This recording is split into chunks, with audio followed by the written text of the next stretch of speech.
Hello and welcome to our webinar, A Better Way to Say Hello. Let's just say welcome, sorry. A better way to say welcome. This is the fourth in a series that Webgility has hosted covering different aspects of marketing for your e-commerce business. The first was also with Bronto, where we focused on how to realize revenue through email campaigns. Then we took a look at how to leverage your Amazon campaigns, especially if you're a super seller there, on how to be better prepared for the holidays. And then most recently, we took a look at 7 ways to hack the mind of the online shopper with shopping quizzes. So all some really great webinars around focusing on marketing, and we're super happy to have our webinar today. My name is Christina, and I run the marketing and partnerships here at Webgility, and I will be your host. I just want to go through a couple of housekeeping items. First, just want to remind everybody that you are on mute right now, but questions can be submitted via the question box, and we would really love you to participate and engage throughout the webinar, and so we will bring those questions in. We will also have a Q&A at the end of it as well. If we don't get your question, we will follow up after, make sure that we get answers for you. We're going to be recording the webinar, so we will send out the recording and the slides afterwards, probably in the next day or so. We'll have that out to you. And if you want, you can follow along with the hashtag #ecommercewelcome, where we'll be tweeting out some of the exciting and interesting tidbits that we're going to get to today. So, and again, thank you all so much for being here. I wanted to talk a little bit about the agenda today. We're going to have an hour for the webinar, and to get started, I'll talk a little bit about Webgility, and then we'll get to the really good stuff, the marketing itself. So today we're going to focus on why you actually need to develop and incorporate a welcome email series into your marketing and ongoing communications with your customers. First, we'll cover 4 easy steps, 4 easy step process, and also sort of suggest a cadence for those emails that are going out. We'll also take a look at some really great examples that Bronto has, and then we'll also talk about tactics that you can remember that will really enhance that program. And again, finally, we will end up with a Q&A as well. I'm really looking forward to this. As always, I'm totally into marketing, so it's always exciting for me. I hope that you guys will enjoy this and again, really make this a very interactive discussion. So I'd like to introduce our speaker for today. It's Jamie from Bronto. She is the manager of partnerships globally with Bronto Software, and she's been there for nearly 6 years, actually maybe over 6 years now. Her passion is really crafting strategic solutions that are a combination of Bronto's commerce marketing automation platform, as well as best practices that she's learned with her partners, their technology and services that have really helped all the clients move the revenue needle. She started her work with Bronto back in the Durham, North Carolina headquarters back in 2010, and she spent a lot of time in London for a couple of years where she launched the European channels there, and now she manages the partnerships out of the Bronto office down in LA. So thank you so much for being here, Jamie. As always, again, I'm super excited to talk about anything related to marketing tactics, and hopefully we'll get some good information. But again, thank you for being here, Jamie. Yeah, thank you so much for having me. I'm really excited to dive into this. Excellent. Before we do that, I just wanted to talk briefly about Webgility.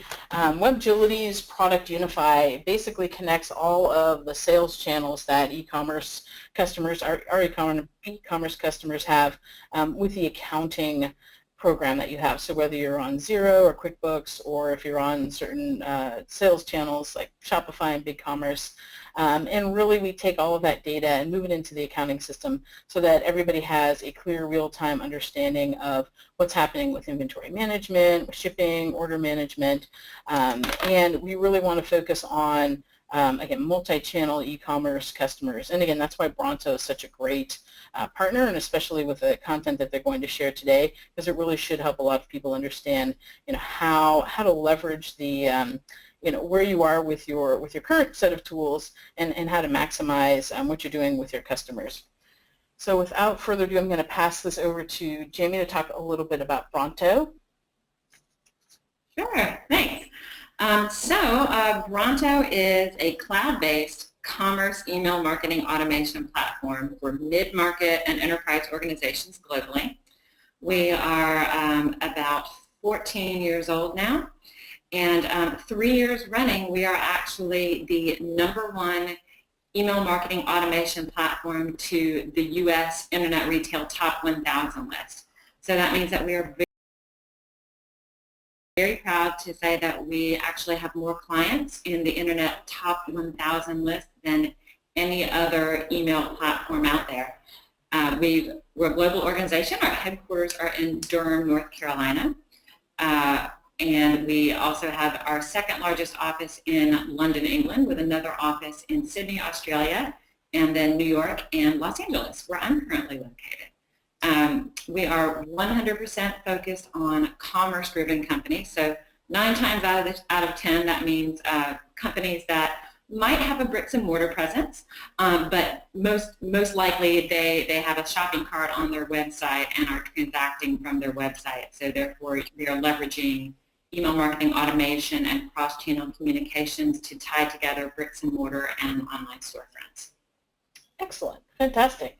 Thanks. Looking forward to getting into the content. But first we wanted to do a poll sort of to set the stage. And really the question is, for the audience out there, is what is your automated email welcome strategy for your new customers or subscribers right now? Are you actually not sending any welcome emails? Are you potentially sending one email? Do you have a series of emails that you're sending?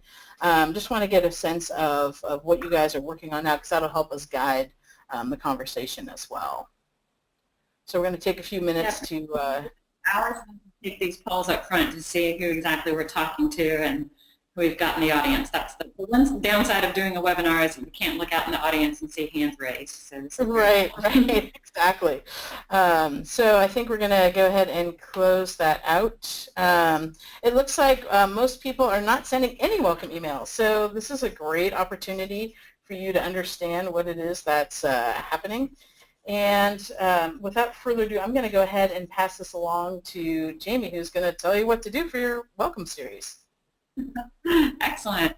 I'm actually kind of excited to see that there are so many people not sending welcome emails, because what that tells me is that there is a huge opportunity to drive revenue. So one of the things that I really like about our agenda today is that we're actually going to really take a deep dive into some specific tactics that if you're taking notes, or assuming that you check your email and get the follow-up to this webinar, you'll literally be able to take some of the instructions that we go over today and build a welcome series for yourself. And I think some of the stats will speak for themselves in terms of why this is so important and how much potential revenue uplift you could see just through this one primary email marketing tactic that we recommend to all of our clients. So I'll set the stage a little bit with why a welcome series, and do a little bit of definition around exactly what a welcome series is. So I really can't stress strongly enough the importance of a strong welcome message, or better yet, a multi-message welcome series. So I like to say that not sending an automated welcome message after someone signs up to receive marketing messages from your brand is a lot like making a new friend, inviting them over for dinner at your house, and then not opening the door when they show up on your doorstep, which is something that I'm hoping most of us would not do. You worked so hard and invested so much money to acquire these new subscribers, so make sure you follow through with them. The best practice, the industry best practice, is to not send just a single welcome series, a single welcome message, which I will say, if you're not sending a welcome series or a welcome message at all, definitely start with at least one message. But the best practice is to send not just one, but a series of 2 to 3 triggered messages that create that positive initial experience. So the focus of these messages should be to introduce your brand, incentivize your customers or prospective customers, and inspire them as to why they would shop with you as opposed to, or shop through the channel that you're trying to direct them through as opposed to elsewhere. These messages should be sure to reinforce your brand value, and they should be a tool that you're using to build consumer confidence. So some other reasons that I'll mention to be sure to send a welcome series. First and foremost, like I said, it introduces your brand and it educates your subscribers. Obviously, you also want to be incentivizing conversions as early on in your relationship with your customers as possible. Another thing about welcome series or welcome messages is that they engage subscribers at that exact moment when they're most interested in hearing from you.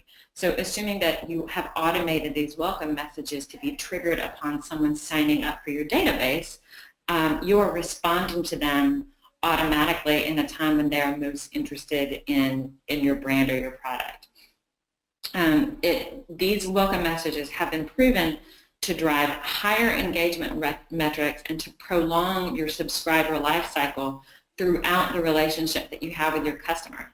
And they also are proven to decrease subscriber attrition and also decrease customer service complaints. Some bonus points for welcome series is that they serve the neat side function of acting as a check on the validity of the email address that has subscribed, and they're going to help you protect your deliverability reputation. Finally, they also confirm that opt-in request,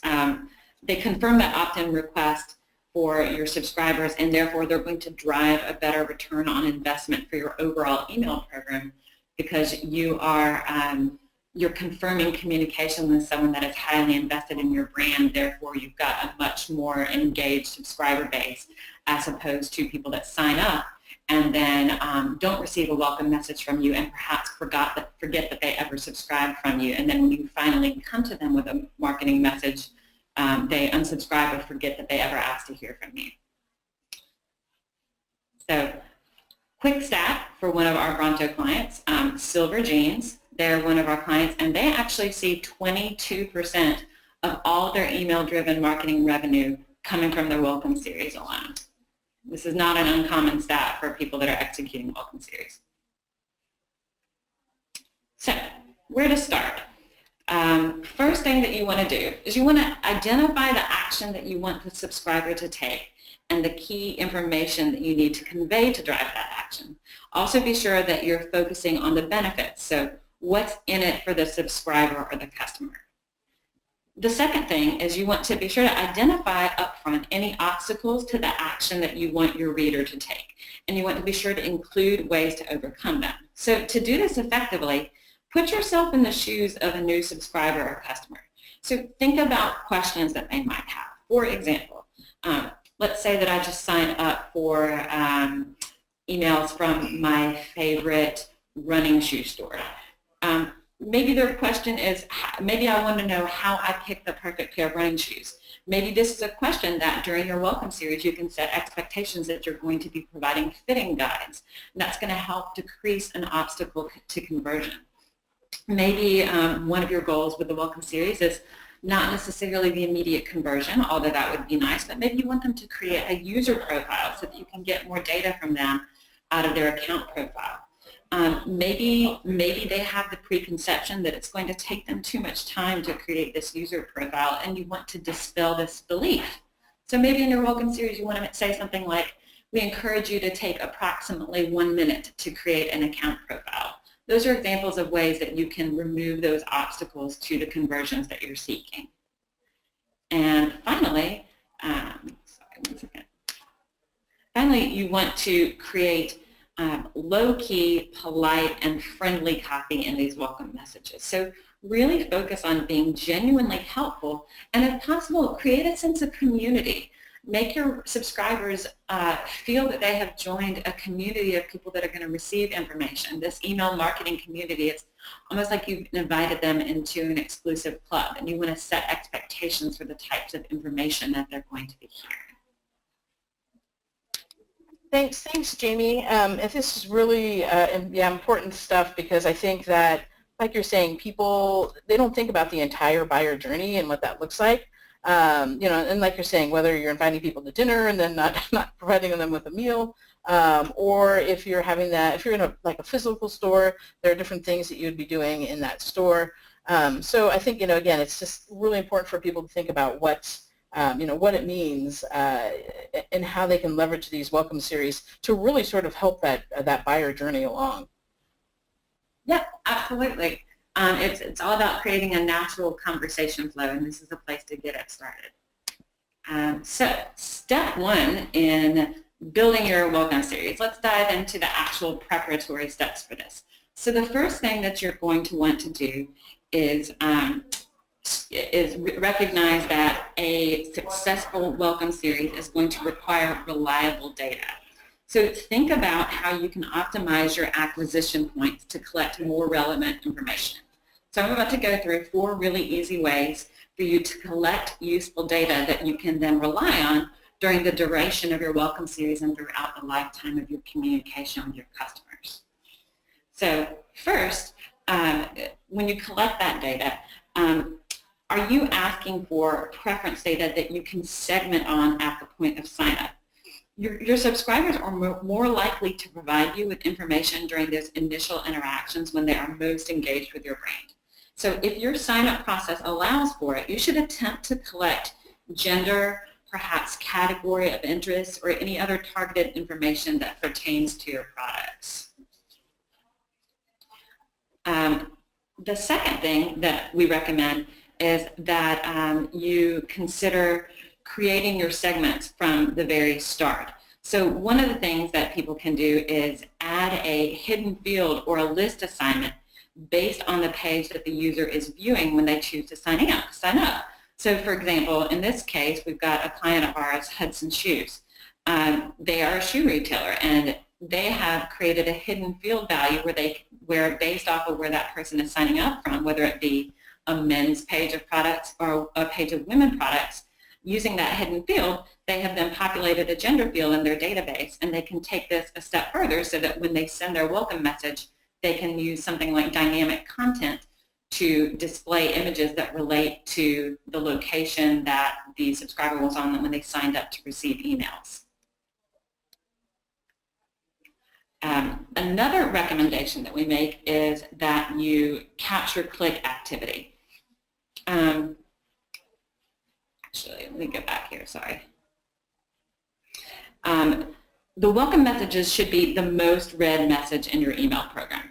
Use a contact's click behavior within this message to determine which message they will receive next.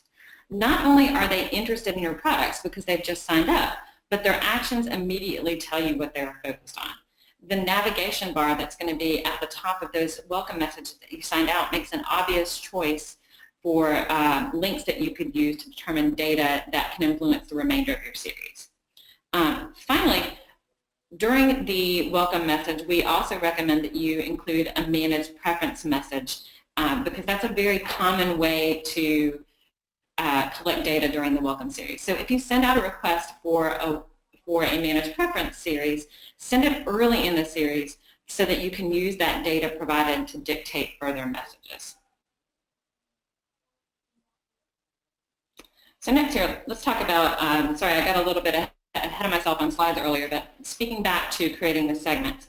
So when we talk about the data that you should have collected up front when people are subscribing, you then want to use that data to determine the content that you're displaying throughout the welcome message.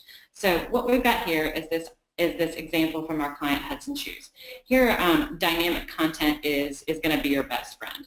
So decide what information that you need to use to create your segments. This might be gender, it might be product categories, it might be price point, or it might even be a combination of all of the above. Your criteria should be based on how you've been collecting the data. And be mindful that a person might enter multiple segments.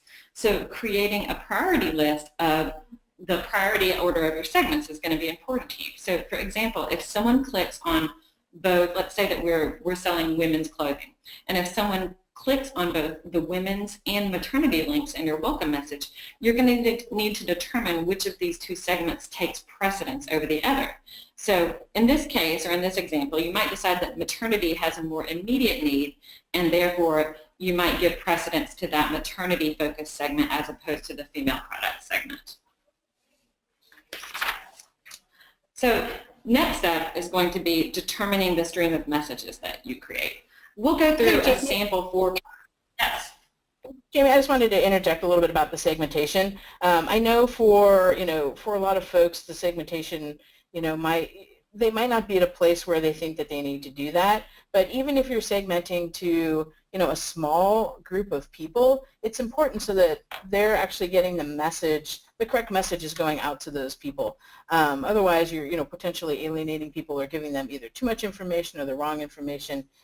So the segmentation is key, and it takes a little time to get to that point where you feel comfortable with that. But again, like you're saying, it is critical, especially as you're starting off with these new folks in your system. Yep, absolutely.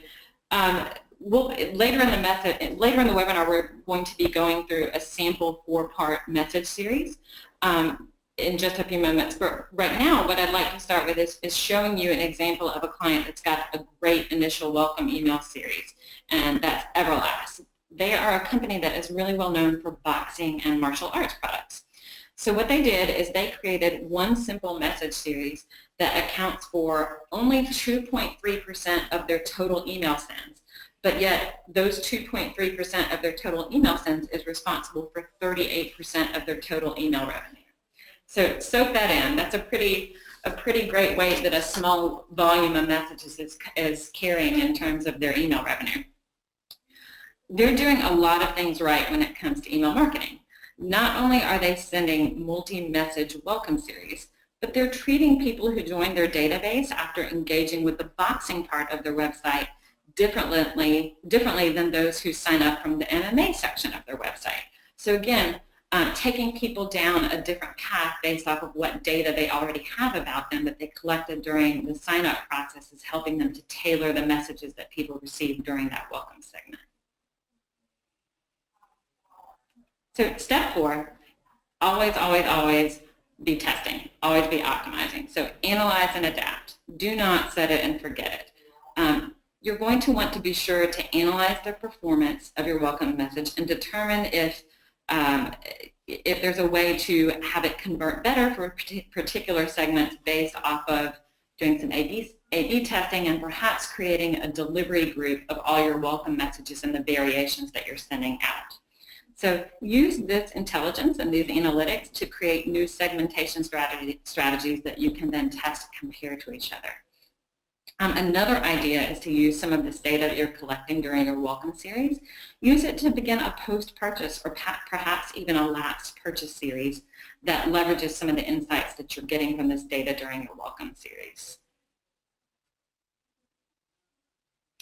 So next, we will talk about cadence and content. Cadence is going to refer to the timing that you use to deploy each of your messages. So let's look at, in this example, a 4-message series. So message 1 is going to be automatically fired upon sign up. This is your first welcome message. So in this first welcome message, we'll give the example that you want to thank the subscriber for signing up. You maybe want to provide an introductory offer and highlight the benefits of the email program and what the subscriber will get. So set some expectations around what they should expect and how often they should be expecting to hear from you, what types of content they'll be receiving, and what information they'll be receiving by being a member of that email marketing club that might not be available to the average consumer who hasn't signed up for these messages. So message 2, in this case, we're recommending that you fire out that first message immediately upon sign up, and then wait 3 days, and on day 4, send out a message asking them to tell us a little bit more about you. Perhaps make this a call to action for subscribers to update their preferences in a managed preference center. Here you might want to emphasize the benefits of them giving you additional information such as their birth date or their gender or maybe their anniversary date, and perhaps incentivize them with a special gift related to giving you that date information. The third will be a message that we'll send out on day 7. And this has given them about a week or so to familiarize themselves with your brand, to get used to hearing from you. And now, maybe on day 7, we're going to ask them to connect with us via social venues. So in this message, you might want to promote your social presence and highlight exclusive benefits of being a part of each social space. Remember that you want to provide different different message benefits for being a member of the email marketing database as opposed to the type of information that they're going to find out from your social presence. It's very important that you explain the benefits of each so that people understand the purpose of receiving messaging through each of those channels. So for the last message, we will send out message 4 on day 10. So this is giving them some time to familiarize themselves, maybe connect with you through your social media channels, and then on day 10, we're going to start to really familiarize them with your products. So a great message to send as a 4th message on day 10 would be a message highlighting your most popular brands or maybe your categories or your best-selling products. This might be a message that you'll need to tweak seasonally, so pay attention to what it is that you're promoting during this message during different parts of the year or during different seasons for your business. If you're setting... Sorry, I was just going to say, I think that's really important too, because it's important to have a handle on your contact management strategy as well as a great understanding of who to email through segmentation, when to email them, and what to email them, and again whether that's timely information regarding seasons or holidays or promotions that you're having or what. And I know you're going to get into some examples here shortly. Yeah, absolutely. If you're setting expectations at the time of sign up around cadence, for example, join our email database for weekly promotions and deals and news, you'll want to make sure that the welcome series adheres to the expectations that you've set during that initial message that you sent out. If for some reason you have a cadence that's longer, for example, you set expectations that you're going to be sending once a month, we would recommend that you send the welcome series at a shorter cadence, maybe every other week. You'll probably want to not suppress those in the welcome series flow from receiving the monthly promotional mailing. You may even want to address the fact that you'll be mailing more frequently in the first month of the first welcome message, and that the cadence will then resume to normal after the welcome messaging is complete.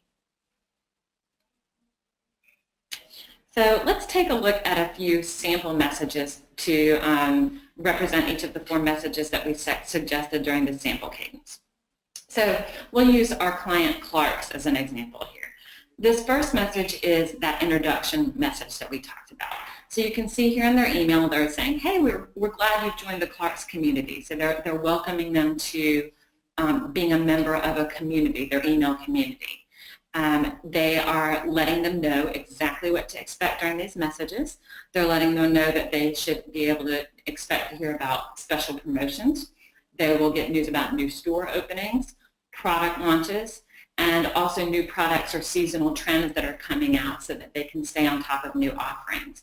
And then what I really like in this message is below the fold, they put that key messaging up at the top, and then below the fold they say, hey, what's next? If you could please add Clark's to your address book to make sure that you get these.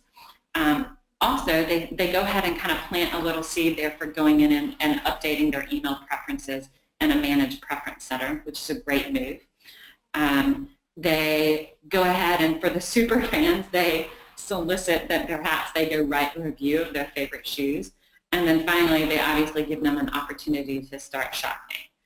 One thing that you'll see that is consistent in these messages is that they're all going to have this navigation bar at the top, which is going to provide great data for segmentation purposes that you can incorporate into later messages. So second message in our sample series here, getting to know Clark's. This message takes a very help us serve you better customer service oriented approach. It, again, makes a call for people to go update their preferences as a main call to action. So if you remember in that last message, the first one, that call to go update their user preferences or update their account profile was below the fold. They're now making this the central call to action of the second message. So it's a big push to get more data for their subscribers. They do go ahead and put in the incentive to tell Clark's what their birthday is so that they can send them a special birthday gift. And they make a mention here of incentivizing people with a contest or a coupon. In this third message, going back to our sample flow, so we've got introduce, we've got collect more data, creating an account profile, and now we're encouraging them, just like we said, to connect with them via social channels. So here, it's all about explaining what the unique offer of connecting with Clarks via social channels is. So they're explaining the big wins of each of the social media channels. They're using the easily recognized, standardized buttons that represent each social network right at the top. So that, remember, a lot of people are opening these on mobiles, and it's really important that there are that there are quick, easy to click, thumb-friendly buttons that allow you to connect quickly via your mobile device. And another idea is that perhaps you want to send, this might be a good time if you want to add another message and maybe send a dedicated message introducing them to your blog.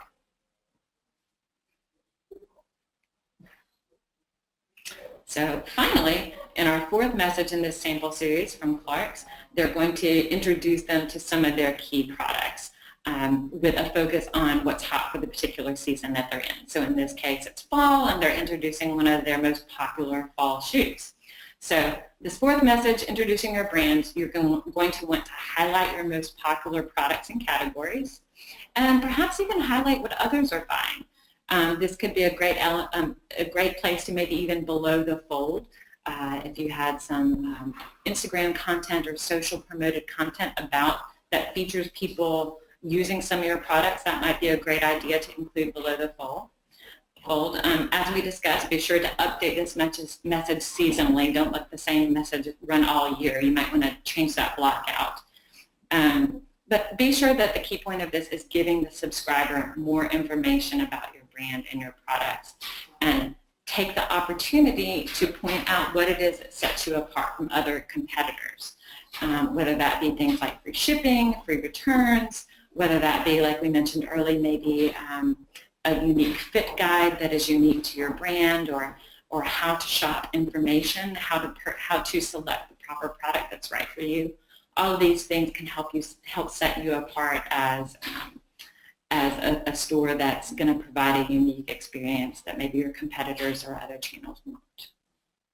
Yeah, and thanks, Jamie. I really like this flow because it not only sort of helps the customer journey, but it also obviously helps you, as an e-commerce provider, helps you sort of understand your segments a little better and what messaging is resonating. And again, it allows you the opportunity to do things like seasonal messaging or promotions. And again, it's very non-threatening how these are laid out as well. It's not as salesy as it certainly could. They're trying to get to understand, get to know you, like you're saying, and encourage them to connect and be part of this community, and then encourage them to continue on with the relationship and become a more of a sticky customer. Yep. Yeah, absolutely. It's all about, just think of it as a natural conversation that's happening via letters, via email. And if you think of it that way and think of it as the stages to building a relationship, it all starts to make sense and fall into place. So let's take a look at some easy and powerful tactics to remember here. So high level, when a subscriber opts in, you're going to want to set your workflows or your sequence of events in the software that you use to automatically fire the first message in the series. Just like we looked at in that sample, that first message needs to go out pretty much in real time. So use suggested intervals to set up a workflow to send the remaining messages in the series. So going back to the 4-message example, go ahead and time out each of those additional messages in a cadence that makes sense for you based off of the expectations that you've set with your clients. Also, depending on the cadence that you use and how frequently you send out messages, if you feel like it's going to be especially overwhelming for them during that introductory period, you might want to consider suppressing people in the welcome series from receiving standard promotional messages, just so they don't feel like, oh my gosh, what did I sign up for? I'm getting flooded with messages here. So some additional welcome series content. Some thoughts to keep in mind here. You might, in terms of educating subscribers on why they should buy from you, maybe make a list for yourself of the top 10 differentiating factors and reasons that people should shop from you. Be sure to pick your favorites of these and highlight an informational message that, that makes these differentiators clear. You might want to also highlight informational content such as ideas for use of your products, FAQs about your products, etc. Also, highlight unique services and benefits that you provide. For example, does your company support any local or national charities? Maybe you include a message about your goodwill activities, letting your subscribers know that a percentage of your sales will be donated. Do you have brick and mortar locations? If so, you might want to provide links to a tool to allow them to find their closest store. Or if you already have that geographical information, maybe provide directions or specifics about that brick and mortar location so that you can tie together your digital and physical channels. Also, you could give your subscriber a little bit more info about your brand and or company. So perhaps note the total number of stores. Perhaps make notes about particular customer service offerings in those locations or other value propositions. In the initial welcome message, we do really recommend offering an incentive. That always goes a long way to getting people signed up and getting them to convert during that initial engagement with your brand. And finally, as we mentioned earlier, be sure to track where your signups are coming from. It tells you a lot if someone's signing up from an opt-in that's placed within the men's product section of your site versus the women's, or if you're opting people in at a physical point of sale versus on your site. You might want to consider adding them to lists within your email marketing tool that are specific to sign-up location, and then sending welcome messages that take that sign-up location into consideration.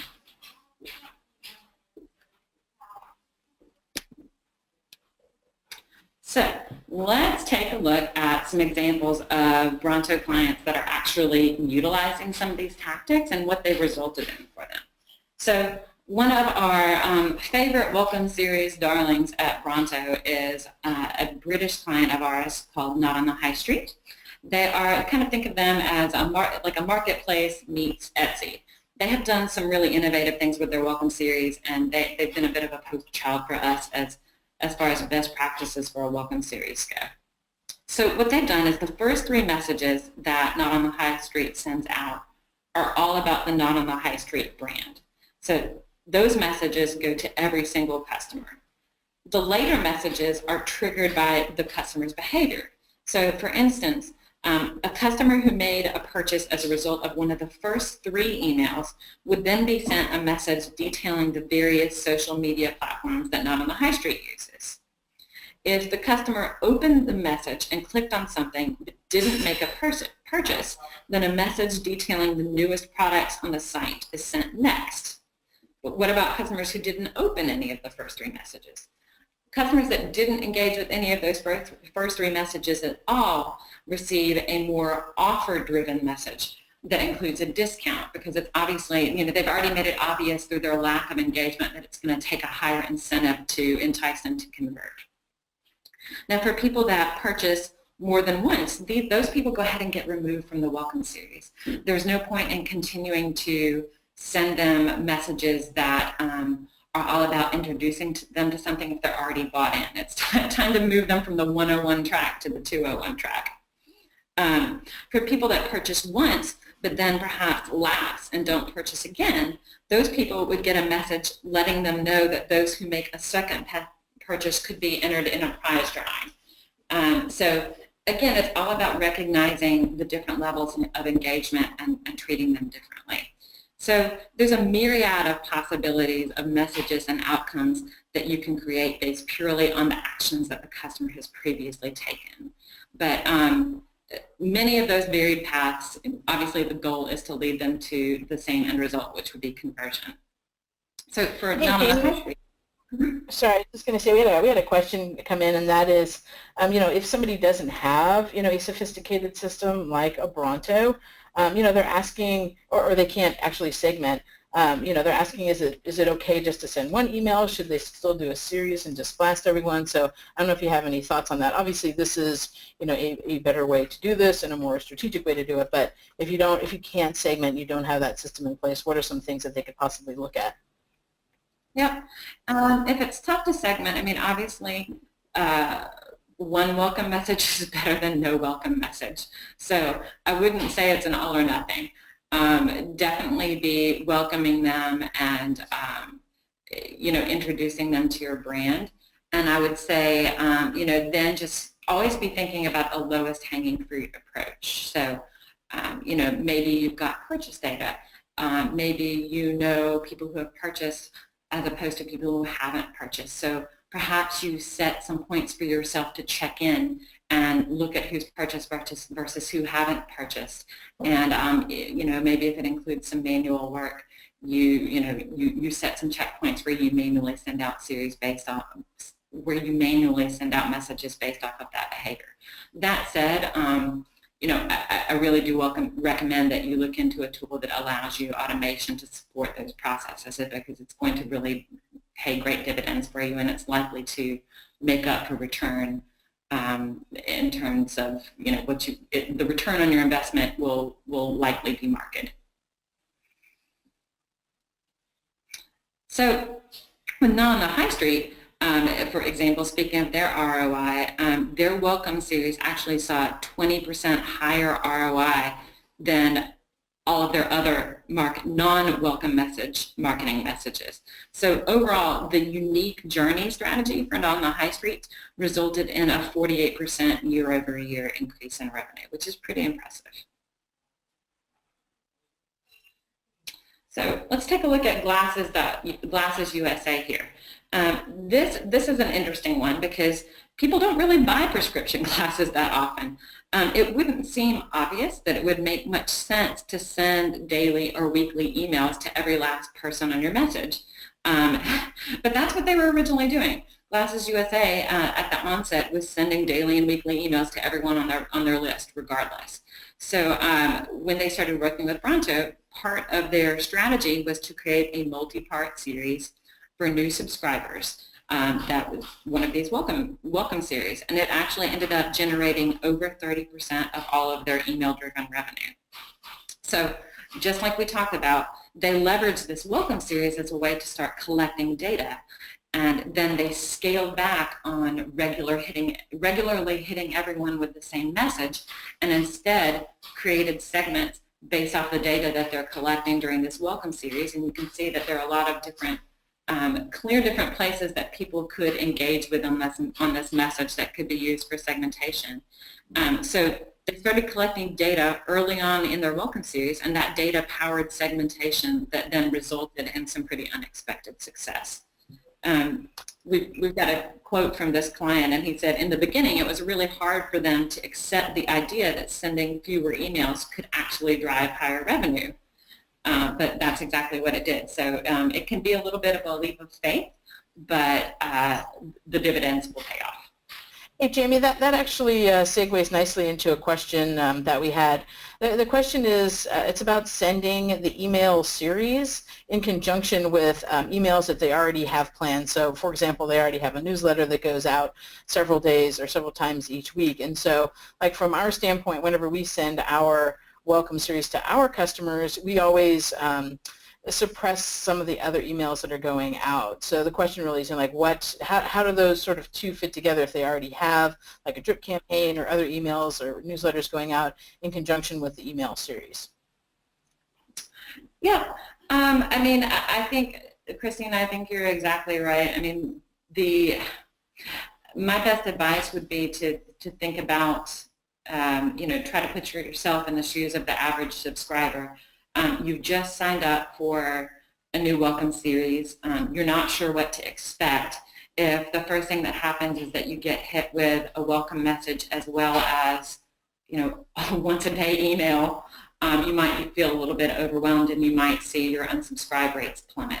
So, the best practice would be to usher them through the welcome series first. unless, of course, there's some really mission-critical email that you want all subscribers to receive.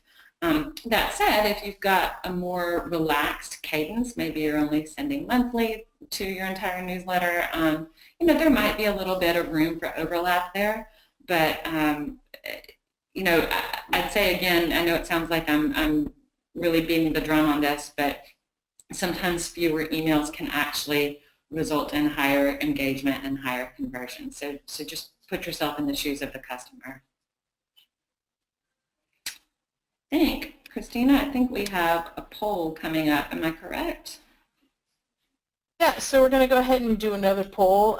Poll question is sort of now that you've heard some of these ideas and everything, do you feel that you have the tools in place to sort of achieve this, these marketing goals with the current platform you have or the current cadence or the current program that you have in place? So, again, really it's just a yes or no question. Do you feel like you have what you need in place to make this happen? And so far it looks like most people feel that they do. So, 2/3 are saying yes, they feel like they have the tools basically that they need to make it happen, although now it's getting closer to half and half. But like Jamie's saying, whatever that tool is, it really is critical to the success of your program. Like she said from the beginning, you spent all this time and money acquiring this customer, you really want to make sure that you can, hold on to them. So, so yeah, it looks like, about half and half feel like that they are prepared for that. So we're going to go ahead and jump into some of the Q&A now. Oh, sorry, you're going to talk about some key takeaways first. Sorry, I didn't mean to jump ahead there. No problem. I actually forgot that I was going to do that as well, so I'm glad you reminded me. Let's just do a quick review. I know that I threw a lot of information at you. So key points. When starting, first thing, identify the actions that you want your subscribers to take and what potential obstacles might be to those. And work to have your welcome series messaging focus on removing those obstacles. Also, look at your welcome series as a means for data collection. So the more data you have, the more targeted you can be later. Third, I think I made this pretty clear, but segment. And as much as possible, tailor your messaging to the segments that you're creating as you move forward. Fourth, use that 4-part message series to guide your welcome series creation. I think that's a pretty solid plan for a basic start. And if you're nervous about it, maybe create an A/B split and see what that technique compared to your incumbent technique looks like. Compare your data. And finally, that leads me to my last point. Don't set it and forget it. Always be analyzing results and continuing to improve your tactics. Fantastic. Thank you, Jamie. We're going to go ahead and kind of get right into Q&A. We've had a lot of questions come in. And again, we'll try to get to all of them. If not, we will reach out to everybody. And again, we will send out the recording of this and the slides as well. But one of the questions is, so basically we're talking about how they can track where people are signing in from the website and target specifically for that customer. Like, so for example, from Webgility's standpoint, we know if they're coming to a trial page, we know if they're coming from the pricing page, or if they're coming from, the webinar sign up page. But she's asking, so how do you have sign-up boxes on each of those places, or how do you capture that information on sort of which page throughout the website they're on, and how do you target them? Yeah, great question. So going back to the example of Everlast, obviously you want to think about where it makes the most sense to be asking people to sign up for your database. You don't want to disrupt. You don't want to place it in points on your website that's going to be too disruptive to their browsing experience on your website. However, if you're a company like Everlast that's got an MMA portion of your business and a boxing portion of your business, the point of entry to the consumer's browsing experience on their website is going to say a lot about what they're there to learn about and what products interest them. So in terms of the how, I believe that the way that was executed was that they've got a point of sign up on both of those sections. However, there is a field that's hidden that gets populated along the back end of the database that says it populates a field that says preference for MMA versus preference for boxing. So the sign-up itself looks the same to the end user, but the data that's being collected varies depending on where it is that they're signing up. Hope that clarifies things. Yeah, I think that makes sense. And again, because that's sort of their starting point. So again, if we're talking about that welcome series and helping them through that journey, it is important to understand where they came from initially, from a lead source standpoint, where they ended up sort of engaging on your website. So for us, a services company, it's a little different than if you're a consumer-based or products company where you can really get an idea. Are they on like women's shoes? Or are they looking at men's jackets? Or they're looking at MMA, whatever it is. So excellent. We have another question that came in that's actually a really good point. And basically, this company only sells one product. So, sort of how many messages do they need? Or obviously, they're not going to talk about bestsellers because they just have the one product. So what are some other messages that they could leverage? That is a great question. So I don't know your product, so I'm going to make some general assumptions here. But I'd say if it's not about educating people about different products, maybe focus on if you only sell one product, that's probably pretty important. So maybe you focus on care messaging or how-to messaging, or maybe you, like Roku was a former Bronto client of ours that we used to work with, and they spent a lot of time messaging about warranties and how to get the most out of your product once you've purchased it. So there's a lot that you can do to build up towards that purchase and to make people feel invested or feel that this is definitely the product for them. So I would focus on the informational approach as opposed to the marketing different products approach. So don't feel like that has to take away from your ability to build a relationship with your clients. Just shift your focus a little bit. Yeah, and Jamie, it appears that he sells bikes. So I think that there's some things that he could do in terms of like value props, or like here's the nation's top 10 bike routes, or I think that there's probably a couple of things that he could, different directions that he could go in for that. So that's a great product to be doing that with. Yep. Fantastic. So much that you can do. I mean, that's such a lifestyle product, and anything that you can do to add value to that person's enjoyment of their lifestyle, incorporating that product, is going to go a long way for you.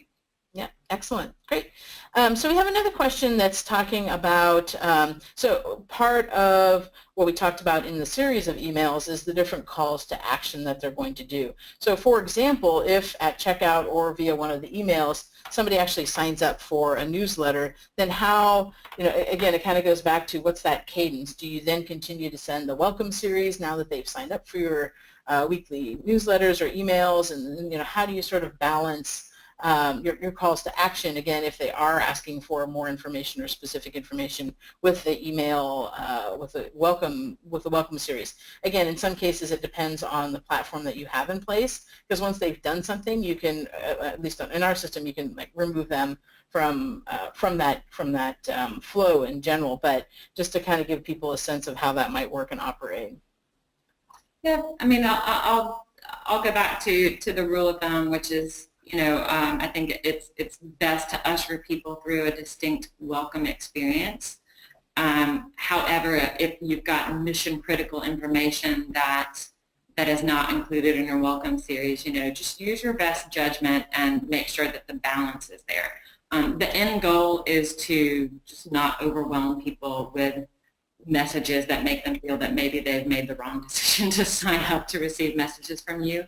You want to avoid opt-out attrition. Yeah, and I think that makes sense. And I'll remind people, if they have questions, to go ahead and fill them out in the question box. We're getting a lot of questions anyway, but just want to let people know.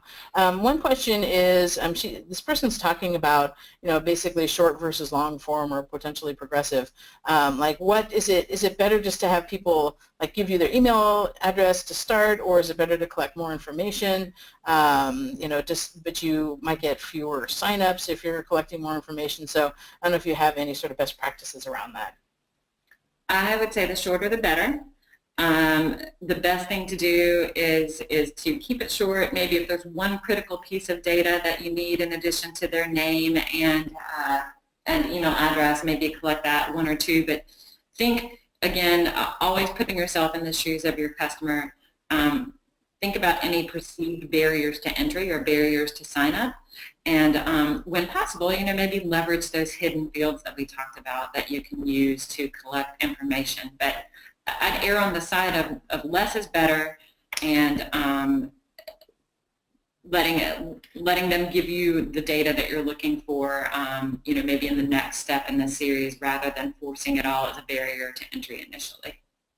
And this is kind of a follow-on question to that from someone else. They're asking, do you think that it helps to offer an incentive to folks for giving their email up? So whether it's 20% off for new subscribers, or if you give us your email, we'll send you a coupon. Do you guys? I don't know if you have any sort of best practices around that, or any data on, and again, sort of the incentive or promo sort of component. I will say that in general, yes, we see the incentive approach to be extremely productive.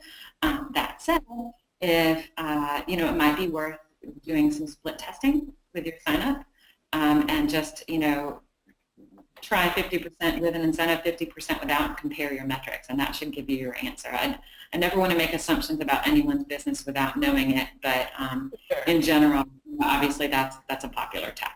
Yeah, and then I think that, then you want to also look at conversion. So if you're giving them 20% off and they give you the email, your first sort of touch point or data point is to see if people signed up. And then the next one is to see, did they use the 20% off? Did they actually, buy more things or use the discount? So we're getting short on time, so I'm going to do one more question. So the question is, what's the reasoning behind the number of welcome emails and the suggested timing? Can you repeat that one more time, Christina? Oh, sorry. What's the reasoning behind the number of welcome emails? So we talked about 4 being a good number, and then the suggested timing having, from day 1 to day 10, sort of, so the cadence and the content. Well, I think our thinking there is that there's really a few key messages that you want to hit, right? You want to set expectations. You want to introduce what the unique value proposition. So 1, set expectations. 2, introduce the unique value proposition of your brand. 3, encourage connection via multiple channels, so introducing your social presence or maybe your blog presence, but some way to get them stickier, to connect with you in multiple locations. And 4, to promote specific products that would lead to a conversion. And those are really the key messages that we see as part of the Welcome series. I think, our thinking about it and Clark's thinking about it is that's just too many key messages to try to cram into less than 4 messages, since they each have such a unique call to action. The minimum number of messages that I think, we kind of felt that was appropriate to address that would be 4. I think the key there is to identify what your 4 key, what your key goals are. Maybe you only have 3, but we felt that, kind of as an industry standard, those four goals are key things that you should be trying to accomplish during your Welcome series. Therefore, splitting them into 4 separate call to action with separate messages was the most effective way to approach that. And then you obviously, you don't want to stack them one day after another, because if someone's on vacation or if they haven't made it to their personal email for a few days, stacking those messages, directly after each other runs the risk that some of them might get missed. No, I think that makes sense. And again, like you're saying, it really depends on the industry and the products. For us, we're services, so there are things that we want people to think about, and so we send out a few more in our Welcome series than 4. But again, it just depends on what the goals and objectives and calls to actions are. So, but anyway, we are out of time. I want to thank everybody who joined us today, and especially Jamie and Bronto for providing this fantastic content. Hopefully, you'll be able to start leveraging some of this, especially as you head into the holiday season. And again, you spend a lot of time acquiring these customers. It's just a great opportunity to, to keep them loyal to your brand. So thank you so much, Jamie. I really appreciate it. No problem. Thank you so much for inviting me, Christina. With WebGillity's been an awesome partner for us for this series. We've really enjoyed it. Excellent, excellent. Thank you, everyone, and good luck with your holiday selling season. Take care.